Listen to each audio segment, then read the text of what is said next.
పెద్ద ఎత్తున మహిళా సోదరీమణులు ఇటీవల మహిళా బిల్లు పాస్ అయిన తర్వాత గౌరవ ప్రధానమంత్రి శ్రీ నరేంద్ర మోడీ గారికి ఈ యొక్క ఇందూరు ప్రజానికం ఈ చుట్టుపక్కల ప్రాంతాల యొక్క మహిళలందరూ కూడా ఘన స్వాగతం పలుకుతున్నారు.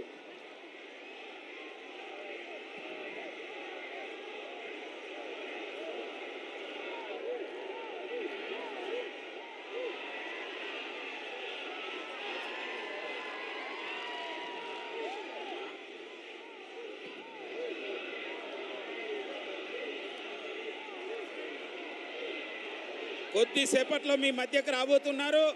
దయచేసి అందరూ ప్రశాంతంగా ఉండవలసిందిగా మనవి చేస్తున్నాను.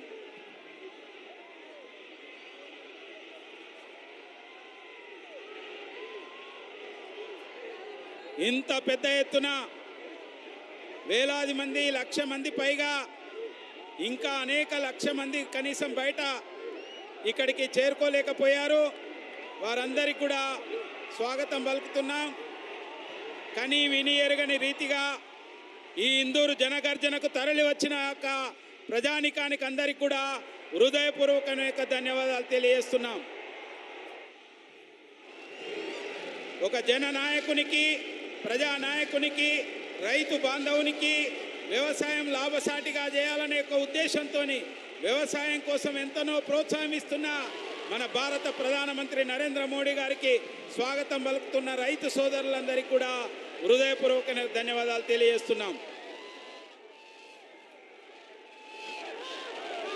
భారత్ మాతా కీ మోడీ మోడీ మోడీ మోడీ.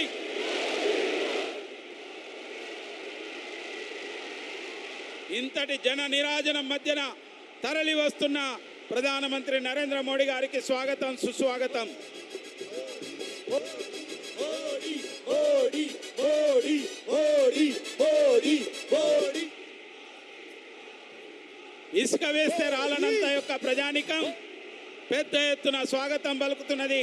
ఈ చారిత్రాత్మకమైన సభ ఇందూరు జనగర్జన లక్షలాది మంది ప్రజల యొక్క అభిమానం మధ్యన కదలి వస్తున్న భారత ప్రధానమంత్రి, ప్రపంచ నాయకుడు శ్రీ నరేంద్ర మోడీకి స్వాగతం, సుస్వాగతం.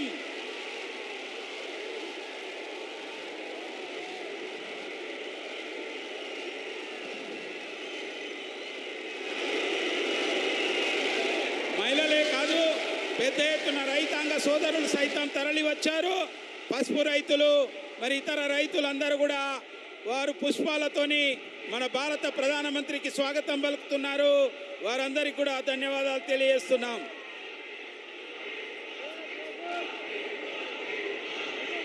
కానీ విని ఎరగని రీతిలో ఇటువంటి స్వాగతం తెలుపుతున్న యొక్క రైతులకు, మహిళలకు, యువతకు అందరికీ కూడా హృదయపూర్వకమైన ధన్యవాదాలు తెలియజేస్తున్నాం.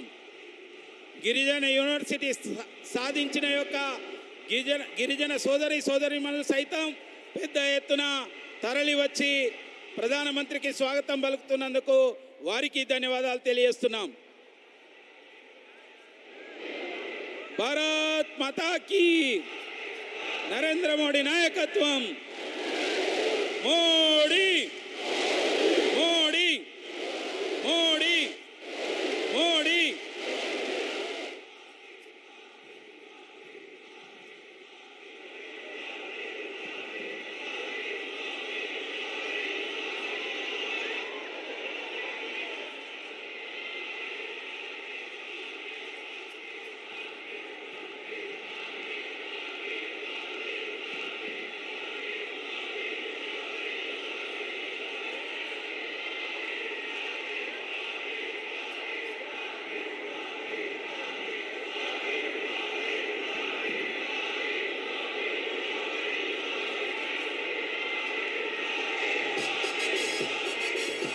ఇది ఇందూరు జనగర్జన కాదు, ఇది ప్రజల యొక్క గర్జన, ప్రజల యొక్క పూల వర్షం కురుస్తున్నది. మీ అభిమాన వర్షంతో తడిసిపోతున్న ప్రధానమంత్రి గారికి స్వాగతం, సుస్వాగతం.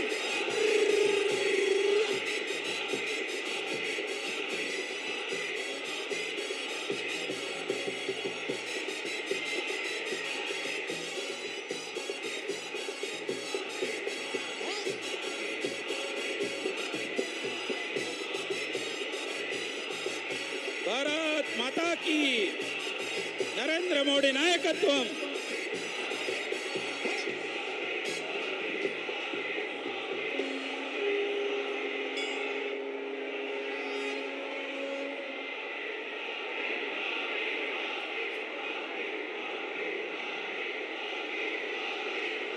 పసుపు రైతులందరూ కూడా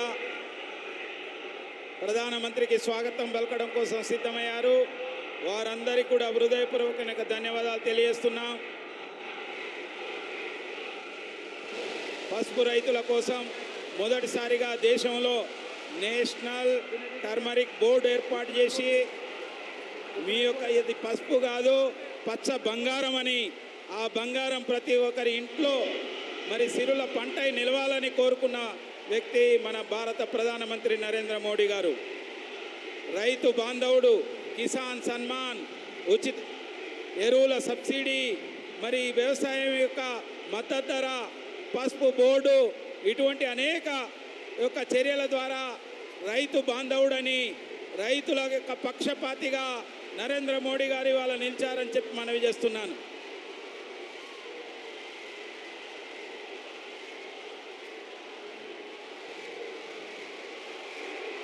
ఇంతటి యొక్క భారీ పుష్ప వర్షంతో తడిసి ముద్దయిపోతున్న ప్రధానమంత్రి నరేంద్ర మోడీ గారికి స్వాగతం, సుస్వాగతం.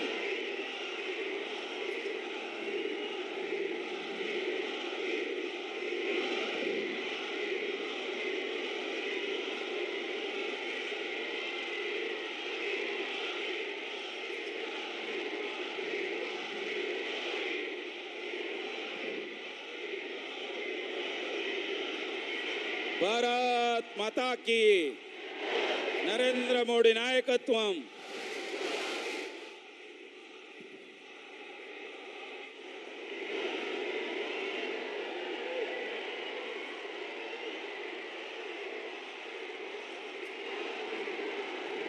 ఇంత పెద్ద ఎత్తున తరలి వచ్చిన యొక్క ప్రజలందరికీ ఆ కటౌట్ల పైన సైతం నిలబడ్డారు. దయచేసి మీరు జాగ్రత్త చూసుకోవాల్సిందిగా కోరుతున్నా.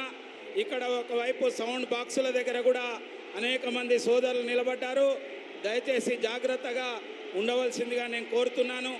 పైకి చాలా చోట్ల ఎక్కారు, మీరు అక్కడ ఎలాంటి ఇబ్బంది కలగకుండా చూసుకోవాల్సిందిగా హృదయపూర్వకంగా మనవి చేస్తున్నాను. కటౌట్లో నరేంద్ర మోడీ గారి అంత ఎత్తుకు ఎక్కిన యొక్క యువ సోదరులకు స్వాగతం పలుకుతూ దయచేసి జాగ్రత్తగా ఉండవలసిందిగా కోరుతున్నాను.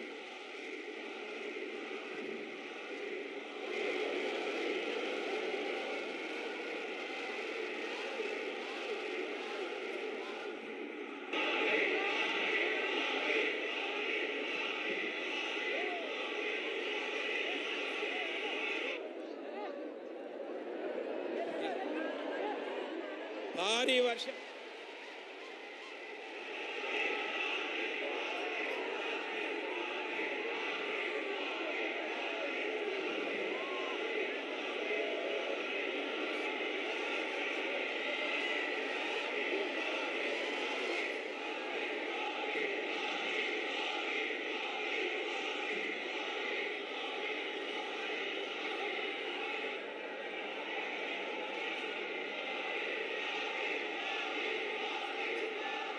కొద్దిసేపట్లో వేదికపైకి రాబోతున్నారు మన గౌరవ ప్రధానమంత్రి శ్రీ నరేంద్ర మోడీ గారు.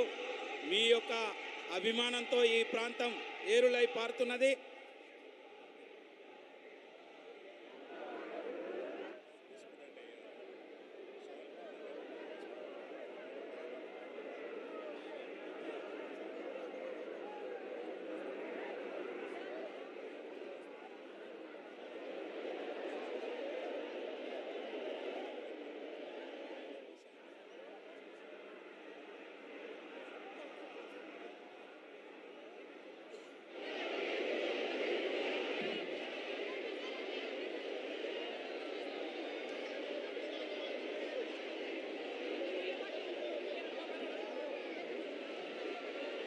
देश का प्रधानमंत्री जी करोड़ों लोगों का जननेता श्री नरेंद्र मोदी जी को मैं अनुरोध करां इस मंच पर आने के लिए। मैं स्वागत कर रहा हूं। भारत माता की, नरेंद्र मोदी जी नायकत्वम, नरेंद्र मोदी जी नायकत्वम।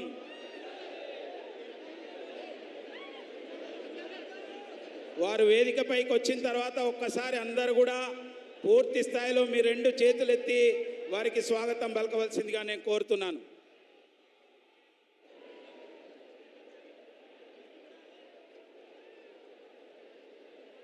రాష్ట్ర భారతీయ జనతా పార్టీ అధ్యక్షులు శ్రీ జి కిషన్ రెడ్డి గారిని వేదికపైకి రావాల్సిందిగా మనవి చేస్తున్నాను। बड़ी संख्या में लोग पहुंचे हुए हैं प्रधानमंत्री को सुनने के लिए और प्रधानमंत्री एक रोड शो के माध्यम से सभा स्थल पर मंच पर पहुंचे हैं और बड़ी संख्या में लोगों ने फूलों के बारिश करके प्रधानमंत्री का स्वागत किया है। ये दिखाता है प्रधानमंत्री के तेलंगाना में पहुंचने पर कैसे उनका आदर सत्कार और स्वागत किया गया है।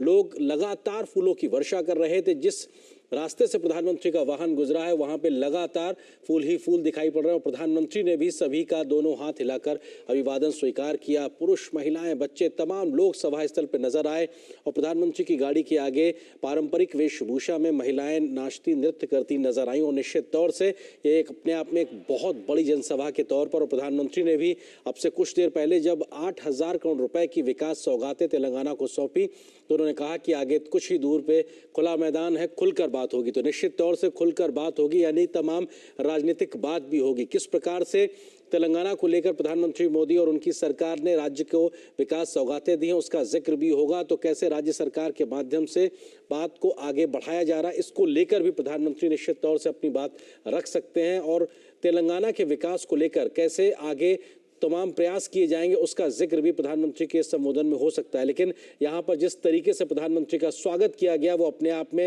अद्वितीय दिखाता और लगातार फूलों की वर्षा। प्रधानमंत्री का जो वाहन है वो पूरी तरीके से फूलों से ढक गया। प्रधानमंत्री के ऊपर उनके साथ में मौजूद जी किशन रेड्डी जो कि प्रदेश अध्यक्ष की भी जिम्मेदारी तेलंगाना में निभा रहे हैं, इसके अलावा केंद्रीय मंत्री भी हैं और उनके साथ लगातार वो उस विशेष वाहन पे मौजूद थे और लोग लगातार फूलों की वर्षा कर रहे प्रधानमंत्री के इस रोड शो के दरमियान। और बड़ी संख्या में लोग पहुंचे हुए हैं प्रधानमंत्री को सुनने के लिए। जबरदस्त उत्साह साफ तौर से देखा जा सकता है।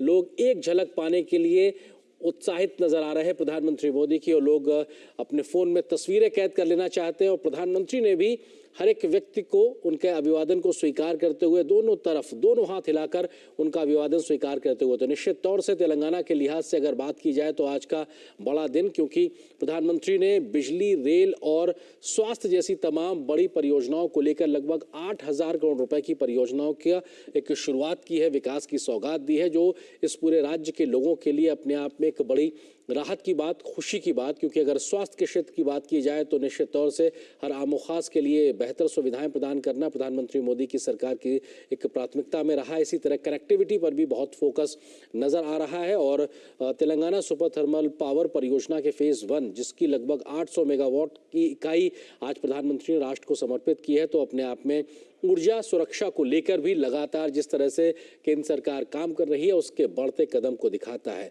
और ये अपने आप में ये तस्वीरें अब से बस कुछ ही देर पहले की जब प्रधानमंत्री विशेष वाहन से एक रोड शो के तरीके से सभा स्थल पे पहुंचे और बड़ी संख्या में लोग उनके लिए स्वागत करते नजर आए और प्रधानमंत्री भी उनका अभिवादन स्वीकार करते नजर आए। हमने देखा है कि आज सुबह प्रधानमंत्री छत्तीसगढ़ में दौरे में थे, वहां लगभग 27,000 करोड़ रुपए की विकास परियोजनाओं की सौगात छत्तीसगढ़ को दी थी और उसके बाद में अब तेलंगाना पहुंचे हुए। तो प्रधानमंत्री का भी व्यस्त दिन, लगातार लोगों के बीच जाना, विकास सौगातें देना और तमाम उन बातों का जिक्र करना कि कैसे देश को बीते 9.5 वर्षों से आगे बढ़ाने का काम हो रहा है। तो आगे भी कैसे इस काम को जारी रखा जाएगा इसकी लगातार कोशिश की जा रही है और प्रधानमंत्री इन तमाम बातों का जिक्र भी अपने अभिवादन में करते हैं। अब से कुछ देर पहले हमने सुना निजामाबाद में ही जब प्रधानमंत्री ने अपनी बातों का जिक्र किया तो उन्होंने कहा कि कैसे आयुष्मान भारत जैसी जो स्वास्थ्य योजना है वो आम लोगों के लिए एक वरदान साबित हो रही है। प्रति परिवार 5 लाख रुपए तक का स्वास्थ्य बीमा की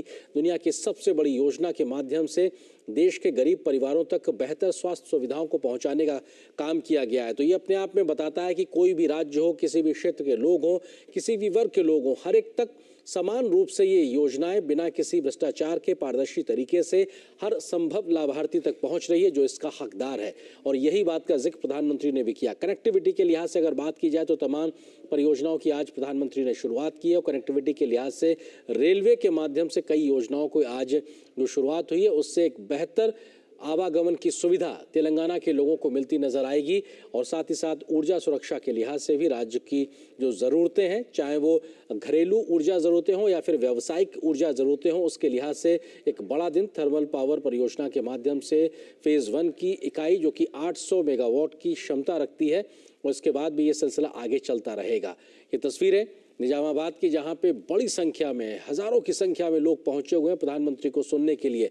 भले ही भाषा एक अंतर कहीं ना कहीं होता हो, लेकिन उसके बावजूद भी प्रधानमंत्री की स्वीकारता, उनके व्यक्तित्व को लेकर लगातार लोगों में बढ़ता आकर्षण ये दिखाता है कि प्रधानमंत्री को सुनने के लिए कहां कहां दूर दूर से सुदूर इलाकों से लोग पहुंचे हुए हैं। और फूलों की ये वर्षा बताती है कि प्रधानमंत्री को लेकर, उनके व्यक्तित्व को लेकर, उनकी योजनाओं को लेकर, उनके द्वारा तमाम कही जा रही बातों को लेकर लोग कितने उत्साहित, आराधित हैं और उनको सुनने के लिए उत्सुक और आतुर नजर आ रहे हैं। ये विशाल जन समुदाय यहाँ पे इस बात को साफ तौर से रेखांकित करता है कि कितनी बड़ी संख्या में लोग पहुंचे हुए हैं प्रधानमंत्री को सुनने के लिए। और प्रधानमंत्री भी मुस्कुराते हुए, सड़क के दोनों ओर देखते हुए, पंडाल में दोनों ओर दोनों हाथ हिलाकर लोगों का अभिवादन स्वीकार करते हुए, महिलाओं में भी खास तौर से उत्साह देखा जा रहा है। परंपरागत वेशभूषा में महिलाएं भी साफ तौर से प्रधानमंत्री के इस वाहन के आगे चलती हुई, और ये हमने देखा कि बीते दिनों भी और अभी मौजूदा इस जनसभा में भी जहां कहीं भी प्रधानमंत्री जा रहे हैं बहुत बड़ी संख्या में लोग पहुंच रहे हैं। और ये सीधे तस्वीरें इस वक्त मंच से आप देख सकते हैं। भारत माता की, भारत माता की, नरेंद्र मोदी नायकत्वम, मोदी मोदी मोदी मोदी मोदी, भारत माता की।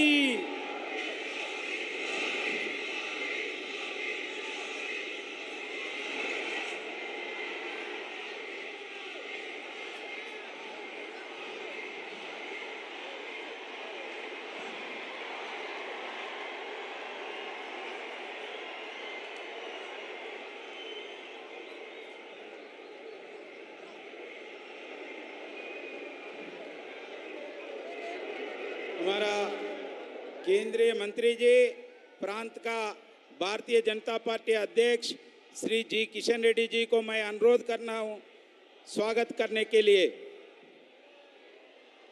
हमारा निजामाबाद का सांसद श्री अरविंद जी को मैं अनुरोध कर रहा हूं प्रधानमंत्री जी को स्वागत करने के लिए।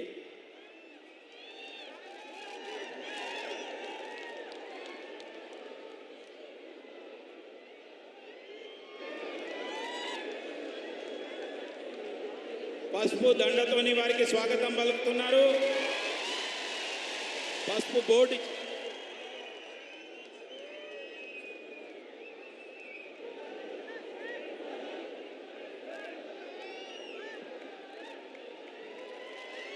పసుపు బోర్డు ప్రకటించినందుకు పసుపు రైతులు వారికి భారత ప్రధానమంత్రి నరేంద్ర మోడీ గారికి ధన్యవాదాలు తెలియజేయడం కోసం వచ్చారు. మన గంగారెడ్డి గారు మరి మిగతా యొక్క రైతులు వారందరూ కూడా స్వాగతం పలుకుతున్నారు.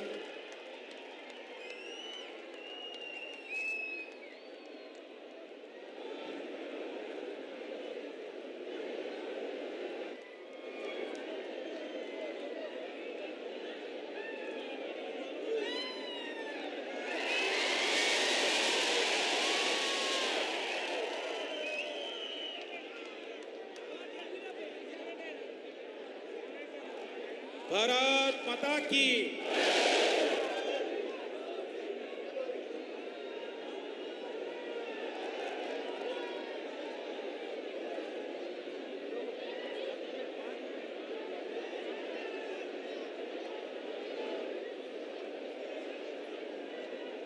భారత్ మాతా కీ. అందరూ కూడా రెండు చేతులు పిడికిలు బిగించి చెప్పాలి. భారత్ మాతా కీ. భారతీయ జనతా పార్టీ, నరేంద్ర మోడీ గారి నాయకత్వం, నరేంద్ర మోడీ గారి నాయకత్వం. వందే జై శ్రీరామ్ జై శ్రీరామ్. ఈరోజు మన నిజామాబాద్ జిల్లా అదృష్టము. ఎన్నో రోజులుగా మన నిజామాబాద్ జిల్లా రైతులు అనేక పోరాటాలు చేసి గ్రామాల నుంచి మొదలు పెడితే జిల్లా నుంచి రాష్ట్ర రాజధాని చివరకు ఈ నిజామాబాద్ జిల్లా రైతులు ఢిల్లీకి వెళ్ళి అనేక ఉద్యమాలు చేసిన తర్వాత మరి ఏ ప్రభుత్వం కూడా పట్టించుకోలేదు. ఈరోజు నరేంద్ర మోడీ గారి నాయకత్వంలో కేంద్ర ప్రభుత్వము మన యొక్క జిల్లాకు సంబంధించినటువంటి రైతుల సంక్షేమం కోసం, రైతుల మేలు కోసం ఈరోజు పసుపు బోర్డు ఏర్పాటు చేయాలని నిర్ణయించడము నేను జిల్లా రైతుల తరఫున, తెలంగాణ రైతుల తరఫున, దేశ రైతుల తరఫున ప్రియతమ ప్రధానమంత్రి నరేంద్ర మోడీ గారికి ధన్యవాదాలు తెలియజేస్తా ఉన్నాను. అందుకే ఒక్కసారి అందరము లేచి నిలబడి నరేంద్ర మోడీ గారికి హృదయపూర్వకంగా మనము స్టాండింగ్ ఓవేషన్ నిజామాబాద్ జిల్లా ప్రజల తరఫున తెలియజేయాల్సిన అవసరం ఉంది. భారత్ మాతాకి. ఈరోజు చాలా సంతోషము. నరేంద్ర మోడీ గారు ఇప్పుడే అనేక రకాల అభివృద్ధి కార్యక్రమాలు, ముఖ్యంగా ఎన్టీపీసీ సంబంధించినటువంటి 800 మెగావాట్ల విద్యుత్ ప్రాజెక్టులు ఈరోజు తెలంగాణ రైతులకు, తెలంగాణ ప్రజలకు నరేంద్ర మోడీ గారు మరి అందజేయడం జరిగింది. అంతేకాకుండా ఈ రాష్ట్రంలో ఈరోజు మనం చూస్తూ ఉన్నాము.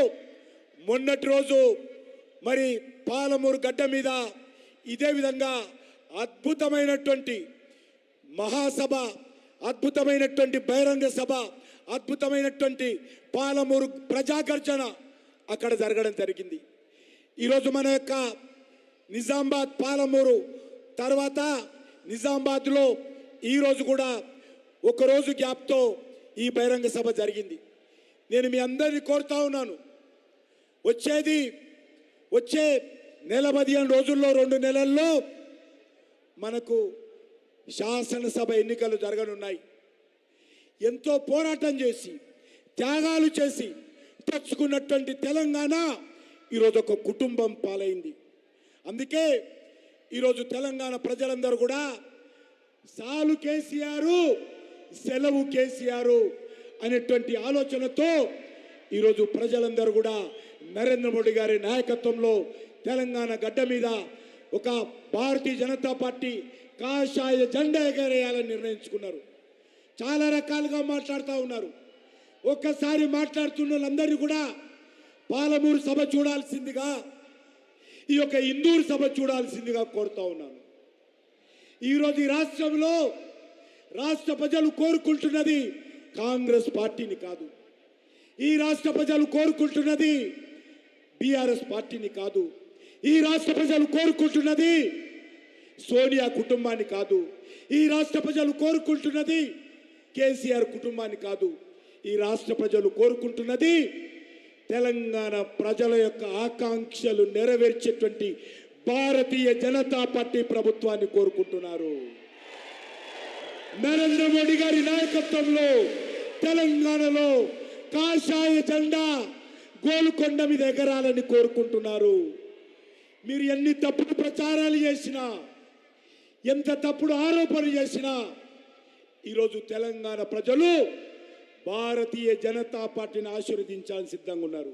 అందుకే ఈరోజు సాలు కేసీఆర్, సెలవు కేసీఆర్, సాలు కుటుంబ పాలన, సెలవు కుటుంబ పాలన.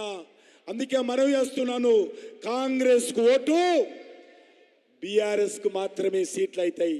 అవునా కాదా? కాంగ్రెస్ కోటేస్తే బీఆర్ఎస్ సీట్ అవుతుంది.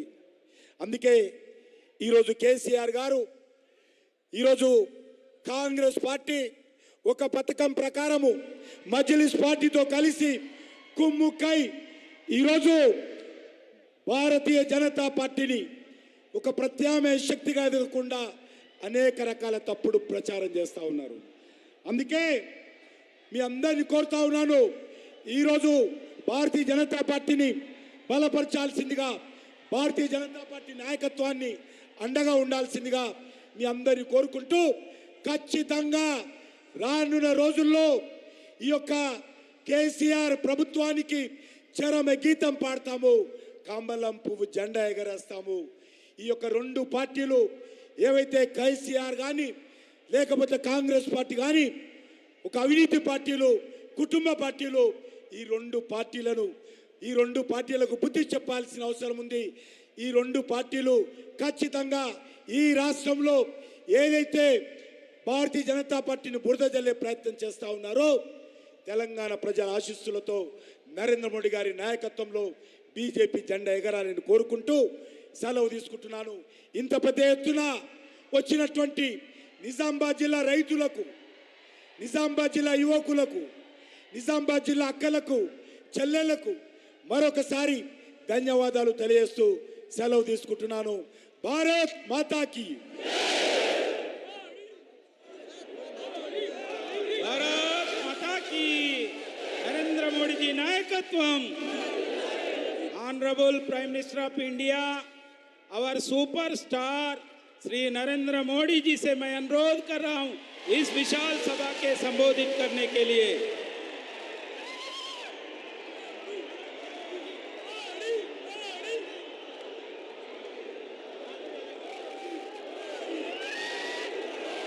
भारत माता की, भारत माता की, भारत माता की. मैं मेरा भाषण शुरू करने से पहले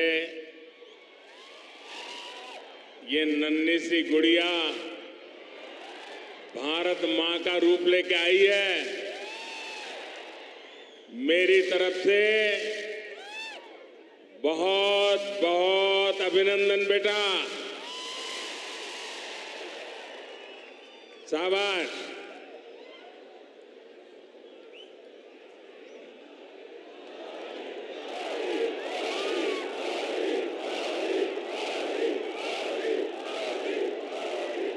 నా కుటుంబ సభ్యులారా,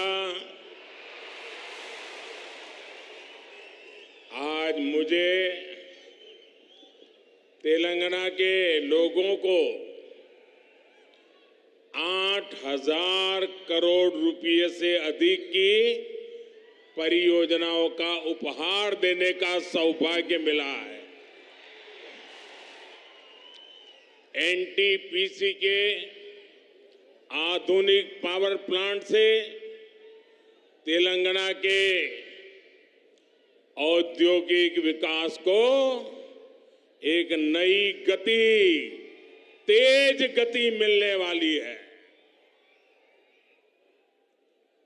और इस प्लांट में जो बिजली पैदा होगी उसका ज्यादा हिस्सा तेलंगाना को ही मिलेगा, आपको ही मिलेगा. और इससे आपकी ईज ऑफ लिविंग बढ़ेगी. भाइयों बहनों, आपको याद होगा इस प्रोजेक्ट का शिलान्यास करने का सौभाग्य मुझे मिला था. और ये मोदी की गारंटी की ताकत देखिए, आज मोदी ही आके उसका उद्घाटन कर रहा है. आज ही रेलवे और हेल्थ के भी कई प्रोजेक्ट्स तेलंगाना के मेरे भाइयों बहनों के चरणों में आज मुझे समर्पित करने का सौभाग्य मिला है. इनसे तेलंगाना के लोगों के क्रिटिकल केयर की सुविधा मिलेगी और कनेक्टिविटी भी बढ़ेगी. तेलंगाना और तेलंगाना के लोगों के कल्याण के प्रति भाजपा का बीजेपी का संकल्प लगातार मजबूत हो रहा है। నా కుటుంబ సభ్యులారా, आज सबसे पहले मैं निजामाबाद की माताओं, बहनों, बेटियों को धन्यवाद देना चाहूंगा। और आज यहां इतनी बड़ी तादाद में माताएं बहनें स्वागत करने आशीर्वाद देने आई, उससे बड़ा जीवन का सौभाग्य क्या होता है। तेलंगाना की मेरी बहनें एक बड़ी क्रांति का हिस्सा बनी है। तेलंगाना की मेरी बहनों ने इतिहास बनाया है। कुछ ही दिन पहले संसद में नारी शक्ति वंदन अधिनियम पास हो गया है। कांग्रेस और उसके इंडी अलायंस, एक गठबंधन गठबंधन 30 साल से उसे रोककर बैठे थे। उनको किसी की परवाह नहीं थी। भांति भांति के चालाकियां करते थे, दिखावा करते थे और खेल दूसरा खेलते थे। लेकिन इस बार ये मेरे देश की माताओं बहनों की ताकत देखिए, नारी शक्ति की संगठित ताकत देखिए कि सारे घमंडिया लोगों को ये संसद के अंदर नारी शक्ति वंदन अधिनियम को मजबूरी से समर्थन करना पड़ा है। ये इसलिए हो पाया क्योंकि तेलंगाना की महिलाओं ने, मेरे देश की माताओं बहनों ने साथ मिलकर वोट की शक्ति से, अपने एक एक वोट से माताओं ने उसके इस बेटे को मजबूत बनाया है। बहनों ने उनके इस भाई को मजबूत बनाया है। और माताएं बहनें, आपने मजबूती दी है, इसलिए मजबूती से ये आपका बेटा काम कर पा रहा है।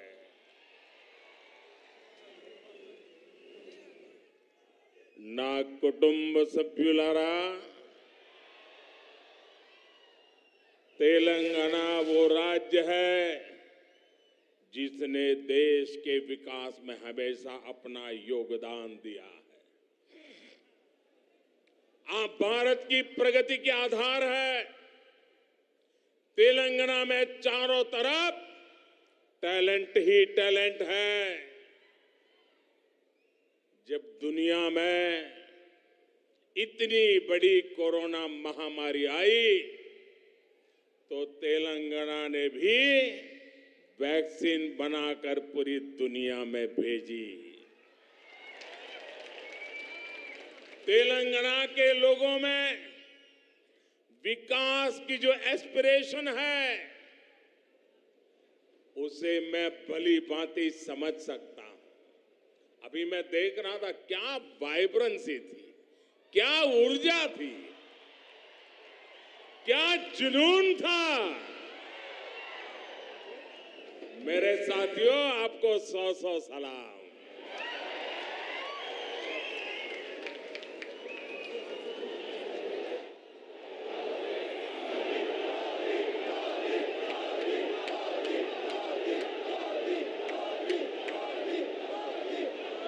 केंद्र सरकार में रहते हुए हम तेलंगाना के लिए जितना कर सकते हैं वो हम लगातार कर रहे हैं। आपको याद होगा ना,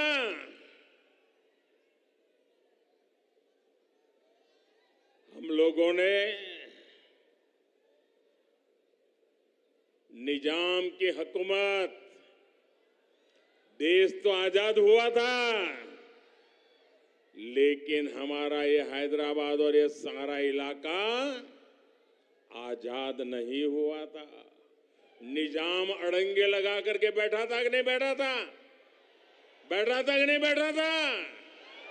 एक गुजराती बेटा सरदार वल्लभ भाई पटेल, उसने ताकत का परिचय दिया और आपकी आजादी को पक्का कर दिया। आज दूसरा गुजराती बेटा आपकी समृद्धि के लिए आया है,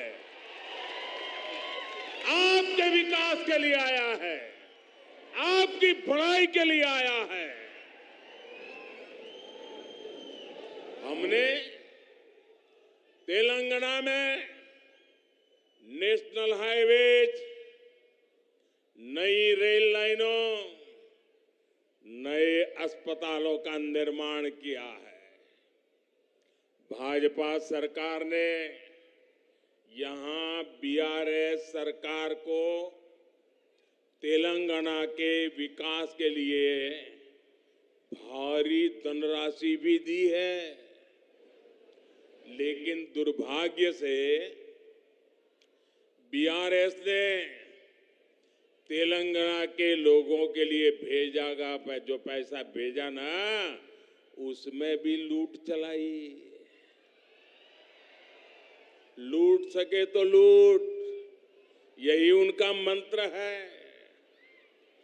ना कुटुंब सभ्युलारा,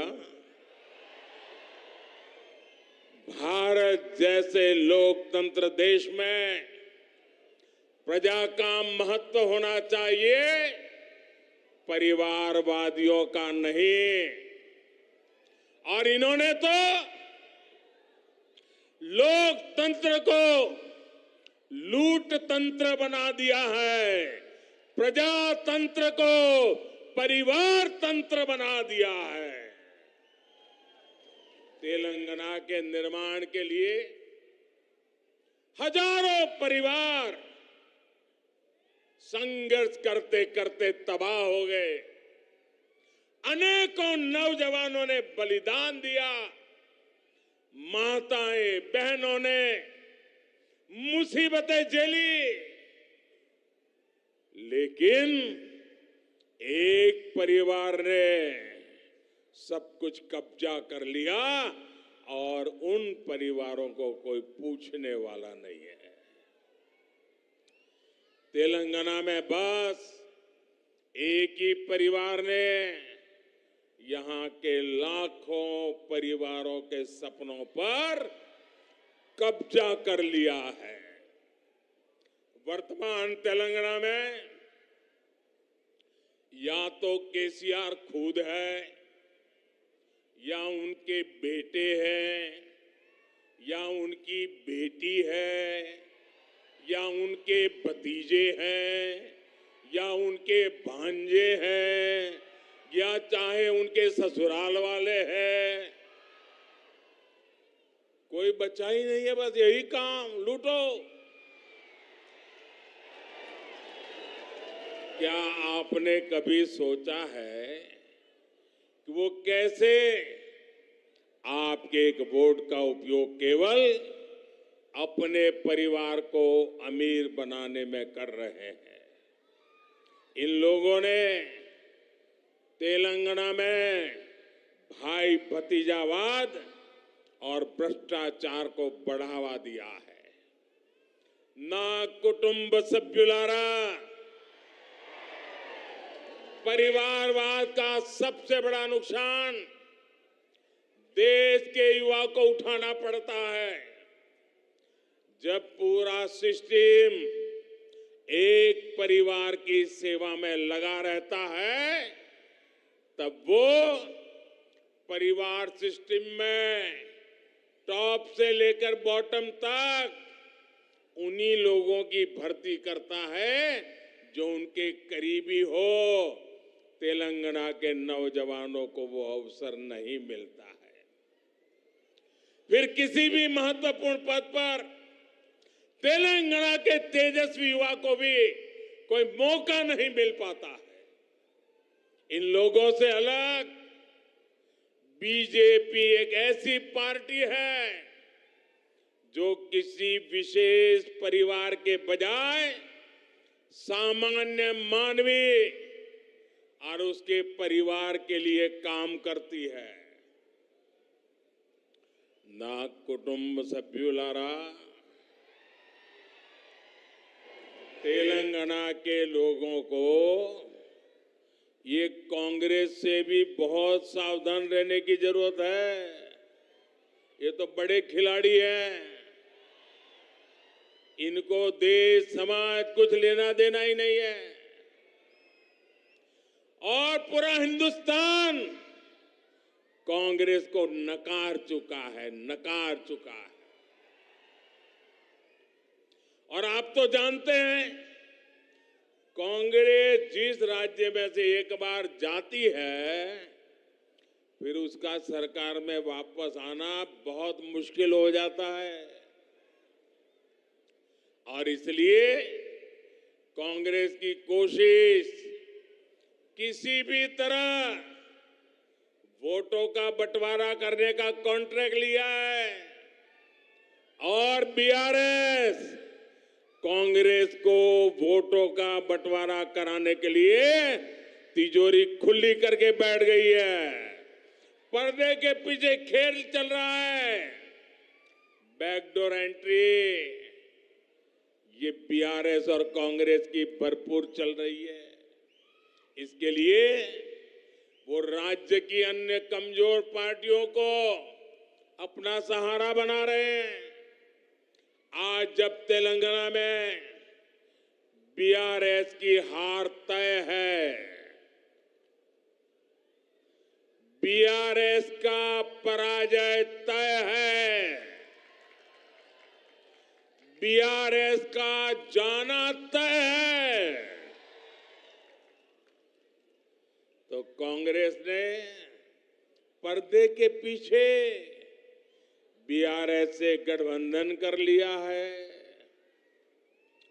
कर्नाटका चुनाव में बीआरएस ने कांग्रेस की जमकर मदद की थी और अब इस चुनाव में कांग्रेस अपना कर्ज उतार रही है, क्योंकि कर्नाटक में भरपूर खजाना ये तेलंगाना की जनता से लूटा हुआ माल कर्नाटका में कांग्रेस को दे दिया गया ताकि वहां कांग्रेस जीत जाए, फिर उसको मिलकर के तेलंगाना में जिल जाए। ये बीआरएस खेल करती है भाइयों। मैं आज पहली बार एक रहस्य खोलने जा रहा हूं। खोल दूं? सच बता दूं? बता दूं? बता दूं भाइयों? पहले कभी नहीं बताया, आज बता देता हूं।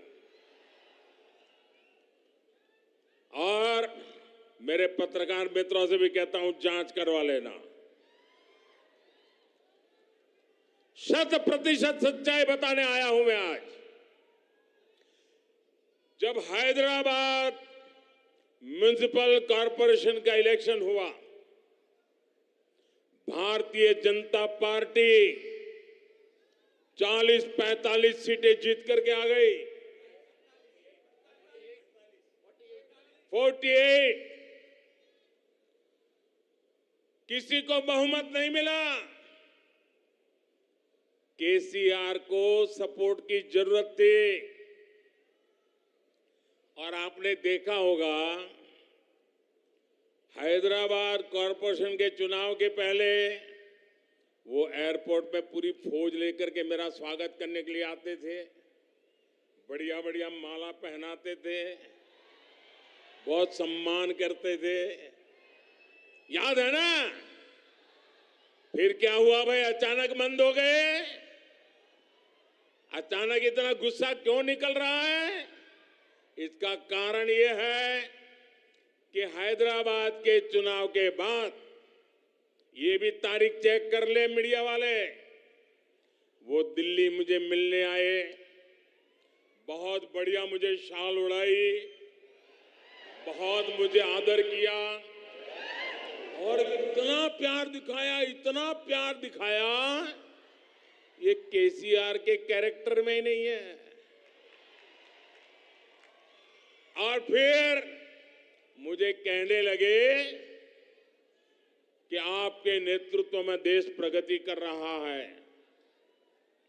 हम भी एनडीए का हिस्सा बनना चाहते हैं, आप हमें एनडीए में शामिल कर दीजिए।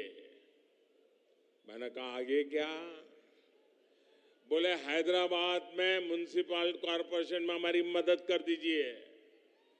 मैंने केसीआर को कहा आपके कारनामे ऐसे हैं, मोदी आपके साथ जुड़ नहीं सकता है। हैदराबाद में हमें विपक्ष में बैठना पड़ेगा तो बैठेंगे। केसीआर की सरकार हमारे कार्यकर्ताओं पर जुल्म करेगी तो जुल्म सहेंगे, लेकिन हम तेलंगाना की जनता से दगा नहीं कर सकते हैं। भले तेलंगाना की जनता ने हैदराबाद में हमें पूर्ण बहुमत दे दिया, लेकिन 48 सीट भी तेलंगाना का भाग्य बदलने की शुरुआत है। और मैंने उनसे हर प्रकार से मदद करने का इनकार कर दिया। उनको एनडीए में एंट्री देने से इनकार कर दिया। उसके बाद उनका दिमाग फटका, फिर तो वो भांति भांति से दूर भागने रहे। मैं भ्रष्टाचार के सवाल पूछने लगा, फिर एक बार दोबारा आए। वो मुझे कह रहे हैं कि मोदी जी मैंने बहुत काम कर लिया, अब मैं सारा कारोबार केटीआर को दे देना चाहता हूं। मैं एक बार केटीआर को भेजूंगा, आप जरा उसको आशीर्वाद दे देना। ये उन्होंने मुझे कहा। मैंने कहा केसीआर, ये लोकतंत्र है, तुम कौन होते हो बेटे को राजगादी दे? तुम राजा महाराजा हो क्या? क्या तुम राजा महाराजा हो क्या? अरे तेलंगाना की जनता तय करेगी किसको बिठाना है, किसको नहीं बिठाना है। बस वो दिन आखिरी था। उसके बाद एक बार भी वो मेरे से आंखें नहीं मिला पा रहे। मेरा परछाया भी देखने की हिम्मत नहीं बची उनकी। आप देखा, अभी मैं सरकारी कार्यक्रम करके आया, कोई भ्रष्टाचारी मेरे बगल में बैठ करके मेरा ताप सहन नहीं कर सकता है, इसलिए भाग रहे हैं। मेरे परिवारजनों, कांग्रेस ने अब एक नई बात शुरू की है। ये तो मैंने केसीआर का पुराण बताया। अब कांग्रेस ने सत्ता भूख के लिए, सत्ता हथियाने के लिए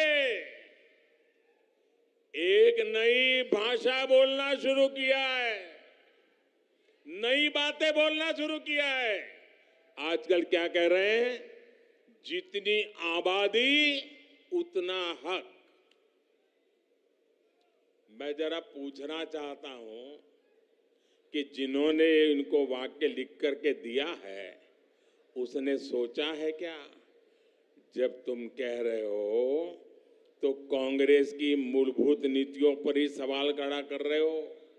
जब आप कहते हो जितनी आबादी उतना हक, इसका मतलब ये हुआ कि अब कांग्रेस घोषणा करे, क्या आप अल्पसंख्यकों के विरोधी है क्या? कांग्रेस स्पष्ट करे, आप दक्षिण भारत के विरोधी है क्या? मैं सिद्ध करता हूं उनकी ये नई सोच दक्षिण भारत के साथ घोर अन्याय करने वाली सोच है। ये नई सोच माइनॉरिटी के पीठ में भी छुरा भोंकने वाली सोच है। आजकल देश में अगले डिलिमिटेशन की चर्चा हो रही है। आपको मालूम है ना, 25 साल के बाद पार्लियामेंट की सीटें कितनी होगी, कौन सी क्या होगी, इसका निर्णय जुडिशरी करती है। और उसके कारण जहां जनसंख्या कम है उसकी सीटें कम हो जाती है, जहां जनसंख्या ज्यादा है उनकी सीटें बढ़ जाती है। अब हमारे दक्षिण भारत के सभी राज्यों ने जनसंख्या वृद्धि को रोकने में बहुत बड़ी देश की मदद की है। अब कांग्रेस का नारा ऐसा है कि जिसकी जितनी आबादी उतना उसका हक। इसका मतलब अब कांग्रेस दक्षिण भारत के संसद सदस्यों की संख्या कम करने का नाटक करने जा रही है, खेल खेलने जा रही है।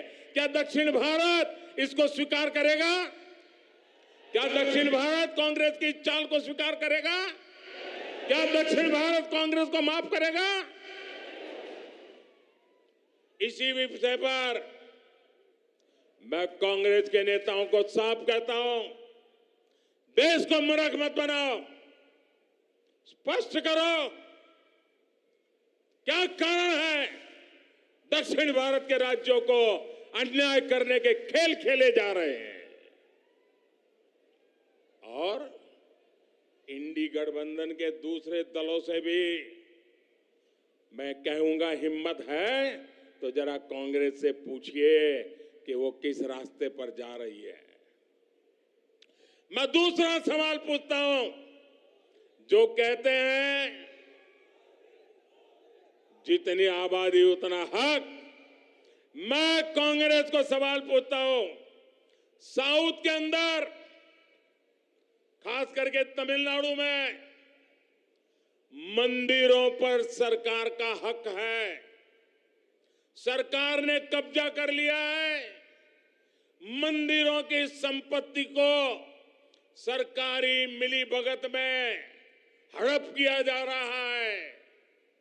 मंदिरों को तो लूटा जा रहा है, मंदिरों को तो कब्जा किया गया है, लेकिन माइनॉरिटी के पूजा स्थल को हाथ नहीं लगाते हैं, सरकार के नियंत्रण में नहीं लेते हैं। अब कांग्रेस ने जो नारा दिया है, कांग्रेस ने कहा है कि जितनी आबादी उतना हक। अगर यही आपका मंत्र है, यही आपका सिद्धांत है, तो क्या माइनॉरिटी के जितने पूजा स्थल है उनको ये दक्षिण के आपके सारे साथी जब्त करेंगे क्या? उनका कब्जा करेंगे क्या? उनकी प्रॉपर्टी को लोगों के काम में लाएंगे क्या? नहीं लाएंगे। मैं दूसरा सवाल पूछता हूं कांग्रेस को, ये जो नारा देते हैं तो क्या कांग्रेस और उसके साथी खास करके तमिलनाडु, क्या वो वहां हिंदू मंदिरों को जो कब्जा किया जा रहा है, हस्तक्षेप किया जा रहा है, दक्षिण के अधिकतम राज्यों में यही खेल चला है।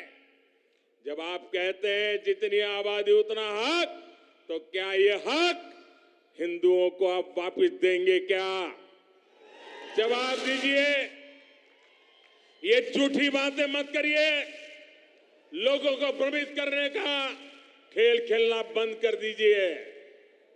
कांग्रेस को, इंडी अलायंस को इस बारे में भी अपना स्टैंड साफ करना चाहिए। कांग्रेस के साथी जो तमिलनाडु में राज करते हैं, जो केरल में राज करते हैं, जो तेलंगाना में राज करते हैं, जो कर्नाटका में राज करते हैं, ये सारे साथियों को कांग्रेस से बात जवाब देना पड़ेगा। साथियों, आज देश में सबसे बड़ी जरूरतमंद जिनको डगर डगर पर मदद की जरूरत है, वो कौन है? हमारे देश के गरीब परिवार है। अगर आज इस देश की सबसे बड़ी कोई जाति है तो वो जाति गरीब है,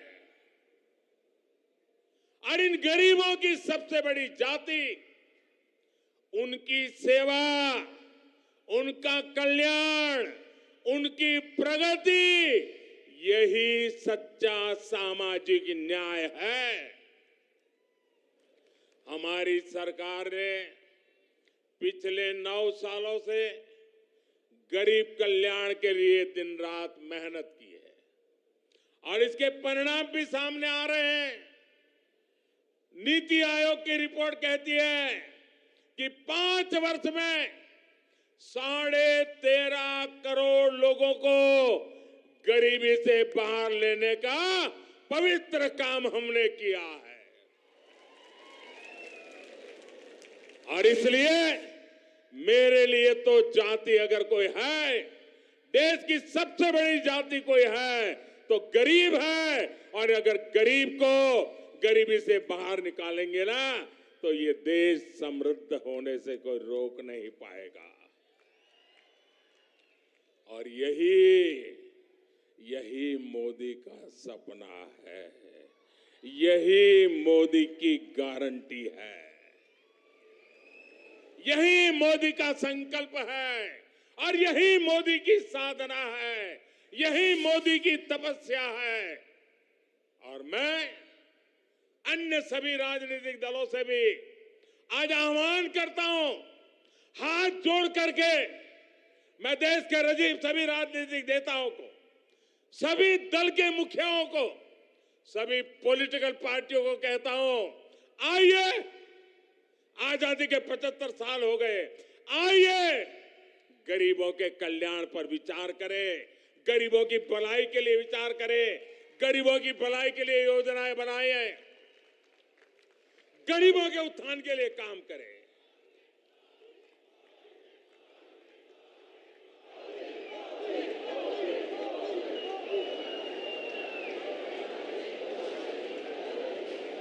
నా కుటుంబ సభ్యులారా, तेलंगाना विरोधी ये लोग चुनाव से पहले जनता को कुछ छोटे लाभ देकर अगले 5 साल तक तेलंगाना को लूटने का अधिकार हासिल कर लेते हैं। हमें तेलंगाना में इस परंपरा को अब उलट कर देना है भाइयों बहनों, उसको रोकना है। रोकोगे क्या? रोकोगे क्या? तेलंगाना के भाइयों बहनों, मुझ पर 5 साल भरोसा करो, ज्यादा नहीं कह रहा हूं, 5 साल भरोसा करो। इन्होंने जितना लूटा है ना, मैं आपके चरणों में ला करके रख दूंगा। आज भी कांग्रेस और बीआरएस तेलंगाना के लोगों से विश्वासघात कर रही है। कई राज्यों में कांग्रेस ने चुनाव से पहले ऐसे ही बड़े वादे किए और अब उन्हें पूरा करने के लिए 15 अलग अलग शर्त रख रही है। पहले तो बोल देते हैं ऐसा करेंगे, फिर कहते हैं ऐसा होगा तो करेंगे, ऐसा होगा तो नहीं करेंगे, ये करेगा तो नहीं करेंगे, उधर वाला होगा तो क्यों भाई, जनता को मूर्ख बना रहे हो? यहां बीआरएस ने भी बेरोजगार युवाओं को भत्ता देने का झूठा वायदा किया। कांग्रेस और बीआरएस का रवैया बिल्कुल एक समान है।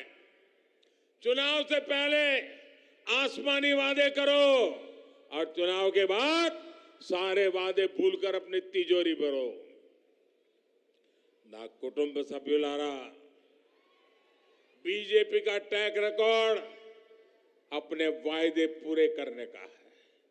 पिछले कुछ महीनों से आप सब देख रहे हैं कि केंद्र सरकार लाखों युवाओं को नौकरी देने के लिए रोजगार मेले का आयोजन कर रही है। इसकी घोषणा पिछले साल हुई थी।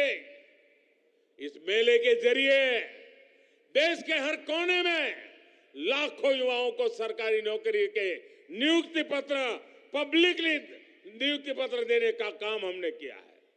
तेलंगाना के युवाओं को भी इसके जरिए हजारों तेलंगाना के युवाओं को आज भारत सरकार में हमने काम दिया है।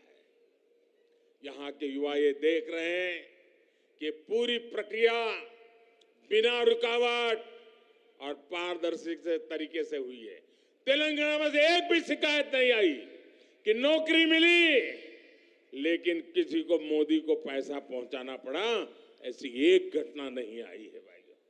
इसलिए बीआरएस के युवा विरोधी रवैये और इसकी सरकार को यहाँ के युवा करारा जवाब देने का मन बना चुके हैं।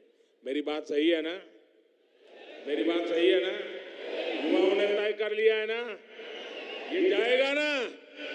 बीआरएस जाएगी ना? पक्का जाएगी ना? मैं तेलंगाना के युवाओं से भी कहूंगा, हमारे युवाओं को निराश होने की जरूरत नहीं है। मेरे नौजवान साथियों, ये मोदी की गारंटी है, आपको निराश होने की जरूरत नहीं है। भाजपा सरकार आते ही बीआरएस के पापों को मैं एक एक खोल करके रख दूंगा। उनकी सारी बुराइयों को निकाल करके रहूंगा और अभियान के तौर पर करके रहूंगा, क्योंकि मैंने अपनी आंखों से देख रहा हूं कैसे लूट रहे हैं। यहां के युवाओं के लिए केंद्र सरकार ने 2 दिन पहले ही एक सेंट्रल ट्राइबल यूनिवर्सिटी की स्थापना की, ऐलान किया।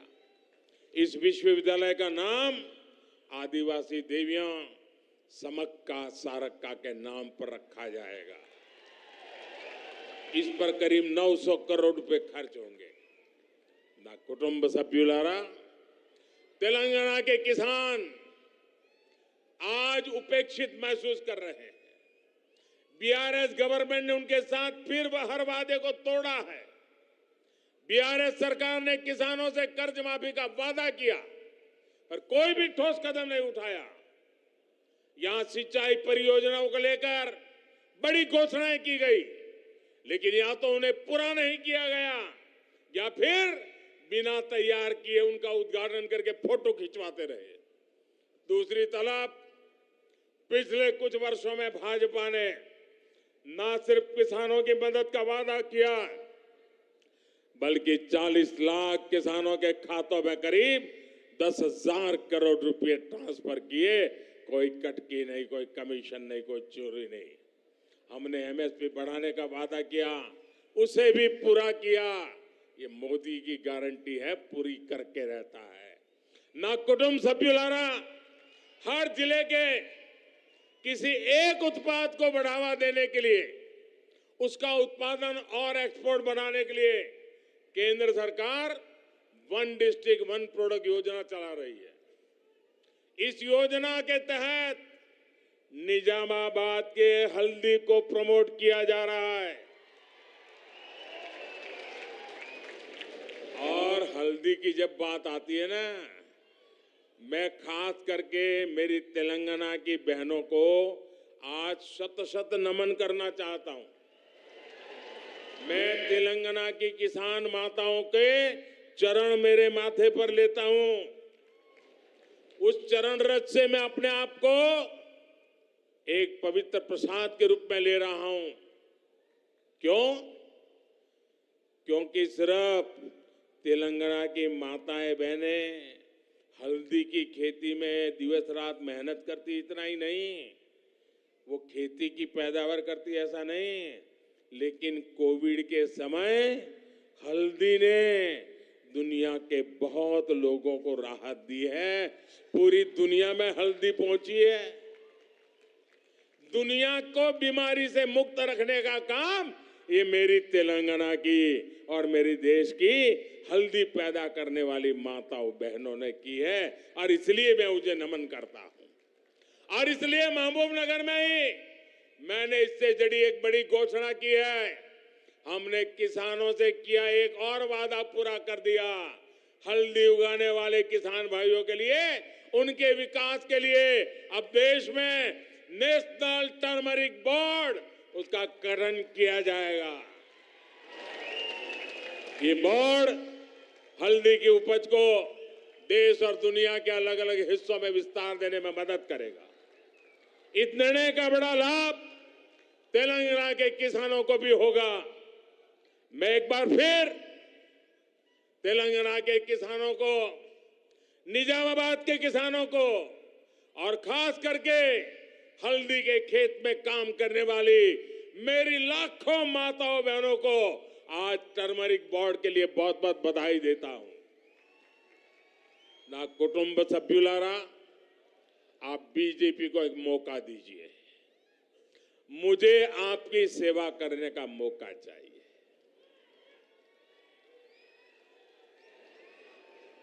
देंगे? मुझे सेवा करने का मौका देंगे? मुझे आपकी सेवा करने का मौका देंगे? मुझे आपके दुख दूर करने का मौका देंगे? मुझे आपके पाई पाई की कमाई को बचाने का मौका देंगे? मुझे आपका भला करने का मौका देंगे? मुझे तेलंगाना के तरुणों का, नौजवानों का, यूथ का भला करने का मौका देंगे? आपका ये ऐसा उमंग मेरा वादा है, जो कहा है वो करके रहूंगा। हम दिखाएंगे कि तेलंगाना कितनी ऊंचाई पर जा सकता है। बीजेपी तेलंगाना के विकास के लिए पूरी ईमानदारी से काम करेगी। तेलंगाना में डबल इंजन की सरकार बन गई तो यहां का विकास भी डबल ताकत से, डबल तेजी से, डबल गति से होने वाला है। बीजेपी तेलंगाना की लूट बंद करेगी। बीजेपी तेलंगाना के युवाओं को नए अवसर देगी। बीजेपी तेलंगाना की महिलाओं को मान सम्मान और सुरक्षा देगी। बीजेपी तेलंगाना में ईमानदार और पारदर्शी शासन लाएगी। ना कुटुंब सभ्युलारा, चाहे गरीब हो, युवा हो, महिलाएं हो या किसान हो, भाजपा समाज के हर वर्ग के कल्याण को लेकर प्रतिबद्ध है। मुझे यकीन है कि तेलंगाना के लोग अभूतपूर्व स्नेह और सहयोग का आशीर्वाद हमें देते रहेंगे। मैं भाजपा के प्रत्येक कार्यकर्ता से भी कहूंगा, हर बूथ को जीतिए, हर बूथ पर लोगों का दिल जीतिए। कमल घर घर पहुंचे, कमल हर दिल में पहुंचे। कमल के दिल में हर तेलंगाना का नागरिक और तेलंगाना के हर नागरिक के दिल में कमाल। हम मिलकर तेलंगाना के लिए लोगों की आकांक्षा पूरी करेंगे। इसी विश्वास के साथ इतनी बड़ी तादाद में आपका आना, यही हवा का रुख बता देता है। बहुत बहुत धन्यवाद। मेरे साथ जोर से बोलिए, भारत माता की, भारत माता की, भारत माता की। बहुत बहुत धन्यवाद।